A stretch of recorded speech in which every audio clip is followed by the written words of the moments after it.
Welcome to True Voice Shorts, a curated audio series that brings fiction, memoir, and reimagined classics to life, honoring language, voice, and the legacy of storytelling. This story is part of our Memories in Ink series, where we explore the traces we leave behind, memoirs, poetry, and reflection passed from generation to generation. Susanna Strickland Moodie, 1803 to 1885, came to Canada in the 1830s, thinking she knew what kind of life she was stepping into. She didn't. What she writes about in the backwoods of Upper Canada isn't heroic or romantic. It's lived. She writes about the work that wears you down, about disappointment, endurance, and the quiet, unsettling ways a place can change you before you realize it's happening. She's best known for Life in the Backwoods and Roughing It in the Bush, writing that blends memory with close observation and emotional honesty.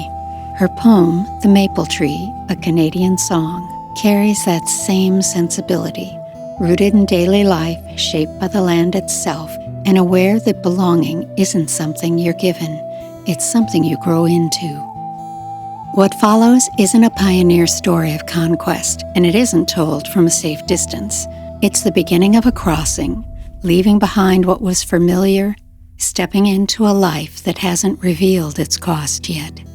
Moodie is writing while hope is still close, before experience hardens it, and before the future begins to ask for more than she knows how to give.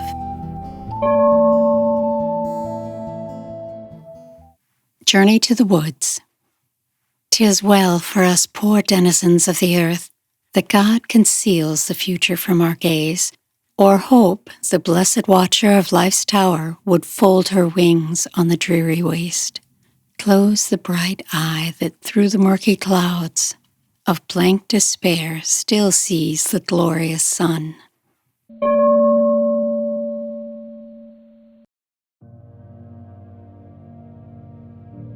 It was a bright, frosty morning when I bade adieu to the farm, the birthplace of my little Agnes, who nestled beneath my cloak, slept sweetly on my knee, unconscious of the long journey before us into the wilderness.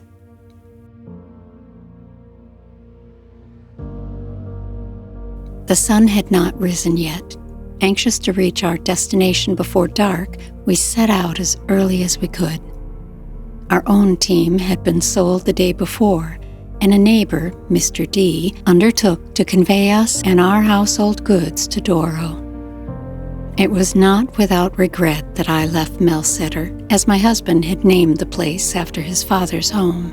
In spite of much to vex us there, I had learned to love it, and I disliked removing, which entails loss and is apt to give the emigrant roving unsettled habits. Yet regret was useless, and happiness, unconscious of our life of toil and anxiety that awaited me in those dreadful woods, I tried to look forward with a hopeful eye. Our driver, shrewd and good-humored, took charge of the living cargo, my husband, our maid, the children, and myself, besides a hamper of poultry, a dog, and a cat.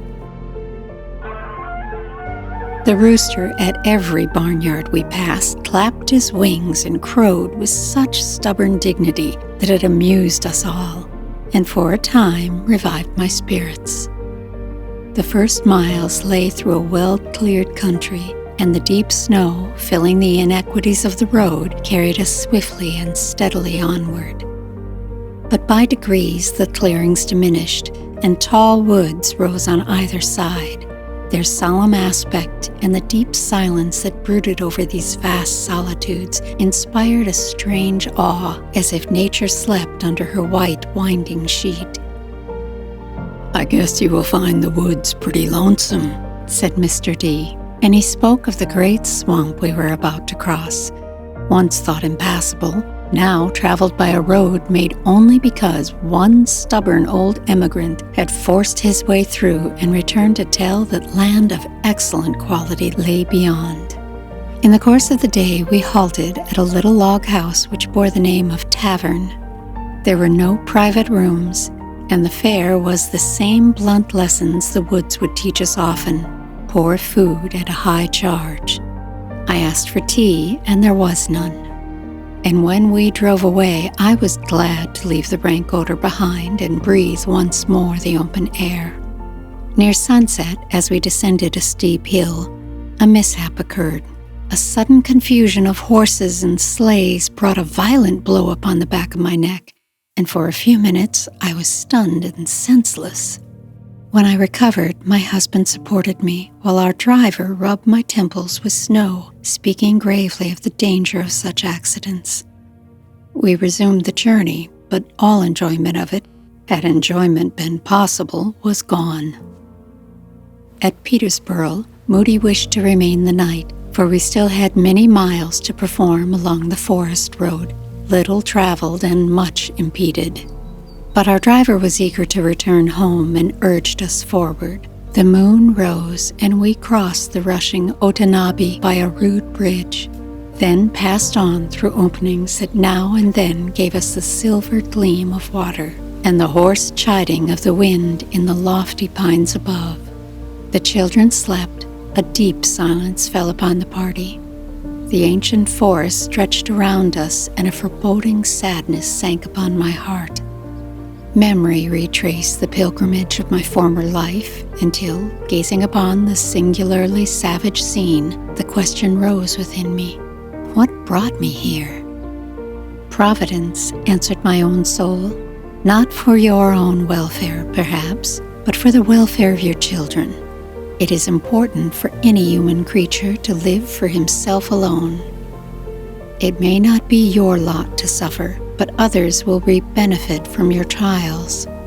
Look upon the conscience, and the sun of hope will yet shed a beam through this tangled wilderness. The road worsened.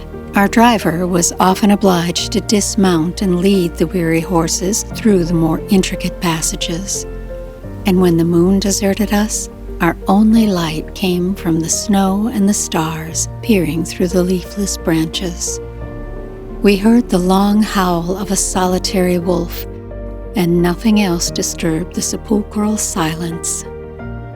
After weary miles, a low, rushing sound, like the voices of falling waters, reached our ears.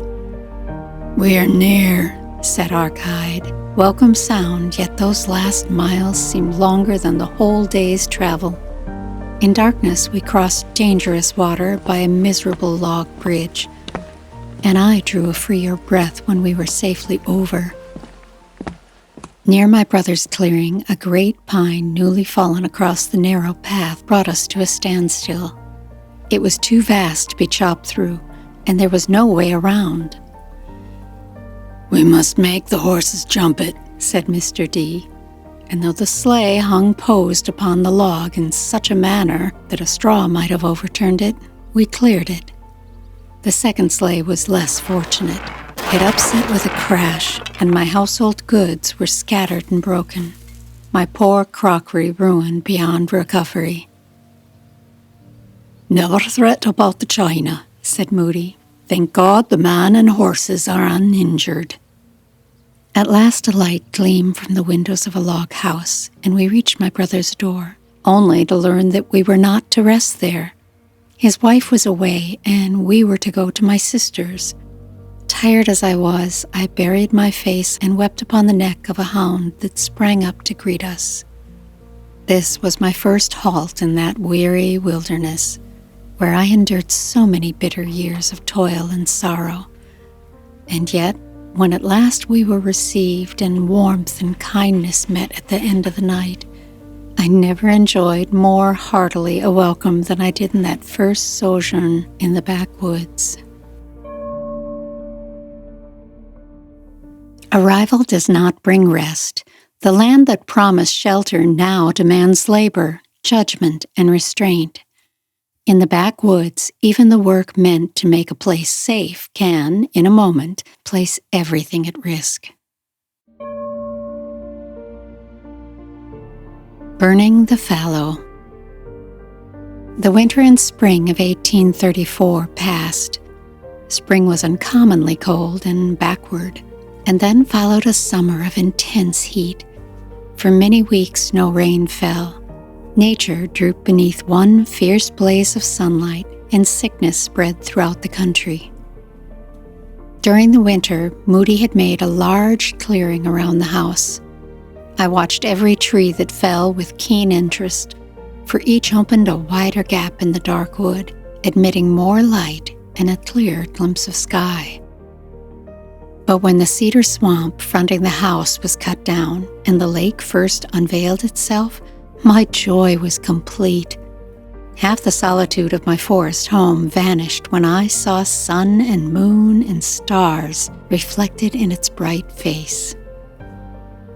The clearing, however, lay about us in confusion, huge trunks, heaps of brush, and an uncomfortable litter. The weather being very dry, I heard my husband daily debating with the choppers the expediency of firing the fallow, but he strictly charged them to attempt nothing in his absence, wishing to be present himself in case of danger. Business called him suddenly to Toronto. While he was away, 2 of the men fell sick with the ague and left the place, and John Thomas, a surly, obstinate young man, remained in charge. Monaghan I had sent to fetch the cows, and Mary and I were left alone with the children. The day was sultry, and toward noon a strong wind sprang up that roared in the pine tops without abating the heat. The children lay listlessly upon the floor while Mary and I sat at work when she suddenly cried, "Bless us, mistress, what a smoke!" I ran to the door, but could not distinguish 10 yards before me. The swamp below us was on fire, and the wind drove a dense black cloud of smoke directly toward the house. "Who can have set fire to the fallow?" I cried. John Thomas stood pale and trembling before me. "Ma'am, it was I set fire to it, and I would give all I have in the world if I had not done it." "What is the danger?"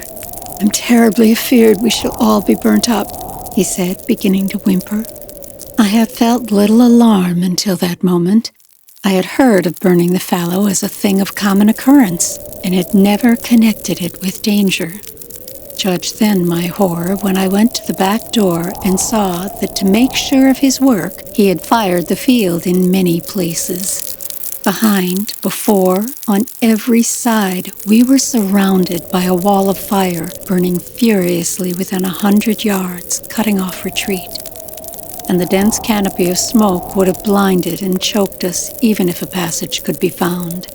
Buried as we were in the heart of the forest, no one could discover our situation until we were beyond the reach of help. Fear knocked loudly at my heart. The children, unconscious of peril, had fallen asleep, locked peacefully in each other's arms. Mary sat silently weeping. The man who had caused the mischief cried aloud. A strange calm succeeded my first alarm. Tears were useless. I watched the scene in silence. From folds of the blackest smoke, leaping continuously red forks of flame, high as the treetops, igniting the branches of tall pines. The air was filled with fiery particles that floated even to the doorstep, and the crackling and roaring might have been heard afar.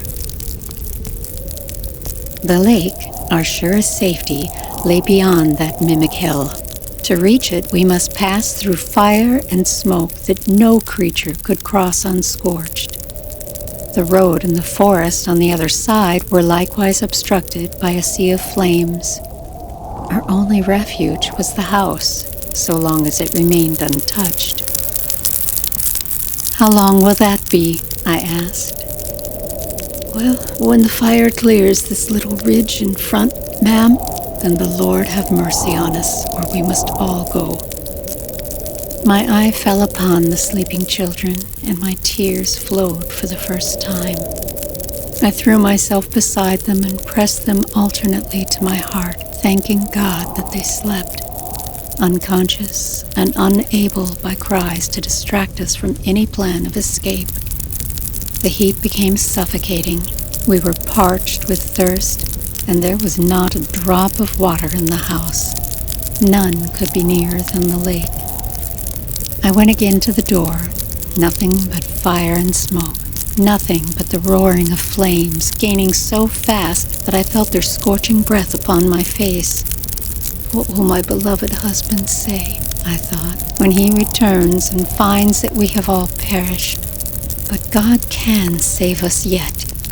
The thought had scarcely found a voice within me when the wind rose to a hurricane, shattering the flames into a tempest.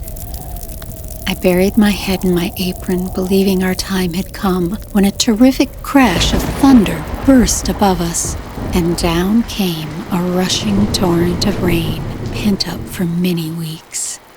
In a few minutes, the fire was checked, and the storm, gathered unnoticed through the day, raged all night. Before morning, it had subdued our cruel enemy. After the danger had passed, it struck me more forcibly than at the time. Mary and I sank upon our knees in humble thanksgiving to that God who saved us by His providence from a sudden death. The next morning, I learned that an Irish pensioner across the lake had watched the blaze and brought his canoe to the landing in hope of rescuing us, but had found the swamp too fiercely on fire for any approach. I was comforted to know that one human being, however humble, had sympathized in our probable fate. Survival does not end a trial. It only changes its shape. What fire does in moments, seasons can do more quietly, through weather, debt, and disappointment. The next struggle arrives without flame, but with rain. The next evening, my husband returned. He listened with a pale and disturbed countenance, thankful to find his wife and children still in the land of the living. For long afterward, the burning of that fallow haunted me in my dreams. Disappointed hopes. The summer of '35 was unusually wet, unlike any season I had known in Canada. Our wheat crop promised abundance, and through the clearing and seeding of 16 acres had cost us dearly. We hoped to realize something by its sale. For a time, all looked fair. But just before the harvest, the rains began. Week after week of violent storms, intense heat followed by floods. Our fine crop shared the fate of others throughout the country. It was utterly spoiled. The wheat grew in the sheath, and we could scarcely save enough to supply us with coarse, sticky bread. The remainder was bartered at the distillery, as no storekeeper would accept it. My husband and I had worked hard in the field. It was the first time I had attempted such labor, but our ready money was gone, and we could not hire help. I struggled long with my pride before consenting to assist, but reflection taught me that Providence had placed me where I was called to work, and that it was my duty to exert myself for the support of my family. Ah, glorious poverty! Harsh taskmaster though thou art, I learned within thy school lessons more ennobling than any I had known before. The independent spirit can rise above the seeming disgrace of want and hold fast its integrity. To such, no labor is too great, no trial too severe, while strength remains. Our misfortunes rose not from extravagance, but from circumstances beyond our control, and from having been deceived by interested spectators. When we recognized our position, we resolved to meet it calmly, determined not to suffer our spirits to sink. United in heart and purpose, we shared the labors of the field and found that manual toil was not the dreadful hardship we feared. The wilderness had its rose, poverty its smile. I can now look back upon the long season of trial with thankfulness. When our condition appeared most desperate, we stood upon the threshold of a new state of things, born out of that very distress. Still expecting some return from the steamboat stock, We had involved ourselves in debt and were compelled to give up all superfluities. Milk, bread, and potatoes became our chief fare. Tea and sugar were luxuries we no longer thought of, and I learned to make a substitute from the root of the dandelion, a simple remedy which served us well for years. Necessity proved the mother of invention. When animal foods failed, we lived upon what the land and lake supplied. The children called the water Mama's Pantry, and many a meal did we owe to its depth. During the winter of '36, we suffered greatly. Our provisions were scant, illness weakened the children, and losses followed upon one another. Yet even then, we were not forsaken. At the moment when starvation seemed near, relief came, sometimes by chance, sometimes by kindness, sometimes by what can only be called providence. The flesh of a deer once saved us through a season of sickness, and the generosity of neighbors, themselves poor, preserved my life at a time of great weakness. Such acts of quiet charity taught me more of human goodness than years of ease. At length, our faithful servant Jacob was obliged to leave us, his wages beyond our means. To discharge what we owed him, we parted with our best cow and many cherished articles of clothing. Nothing is more painful than surrendering what you know cannot be replaced, yet even this sacrifice was borne without murmuring. Thus passed those years of trial, years of want, labor, and endurance. They stripped us of illusion, but not of hope, of comfort, but not of faith. And though we were poor in worldly goods, we learned that the darkest clouds often carry blessings within them. With distance comes clarity. Moodie steps back now, not to soften what has endured, but to name it plainly. What remains is not a moral lesson, but a reckoning.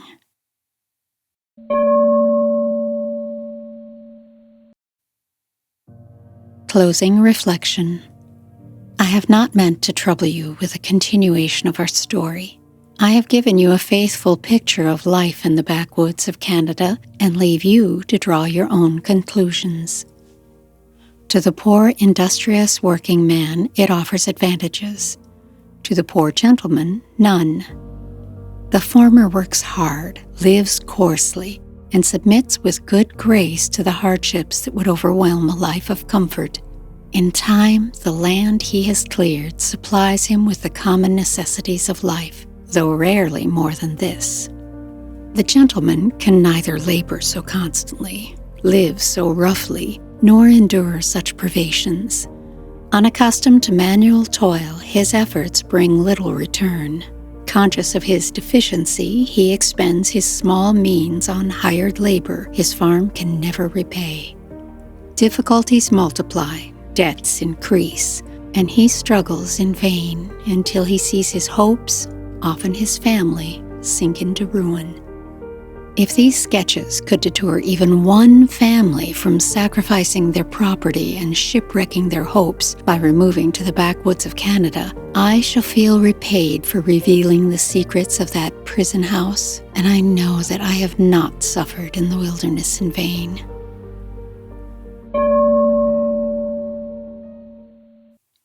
After endurance comes meaning, not triumph, but belonging. The poem that follows does not deny loss or hardship. It answers them quietly with something rooted, living, and shared.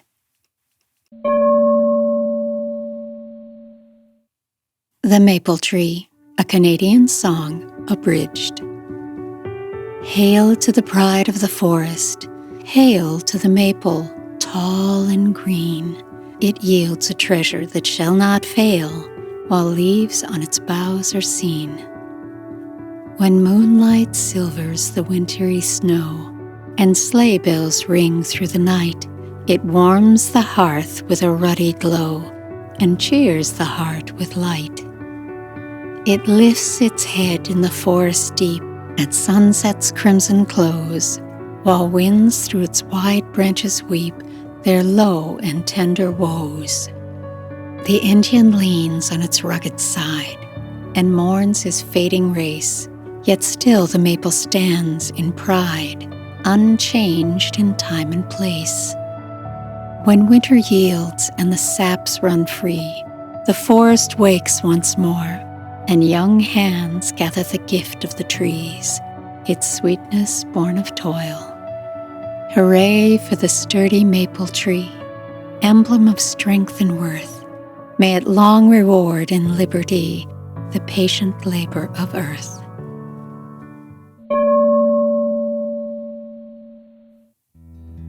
Moodie does not end her story with comfort, but with continuity. What survives is not ease, but work made meaningful and hope made durable. Backwoods reminds us that memory does not soften hardship, it gives it shape, and sometimes a place to stand.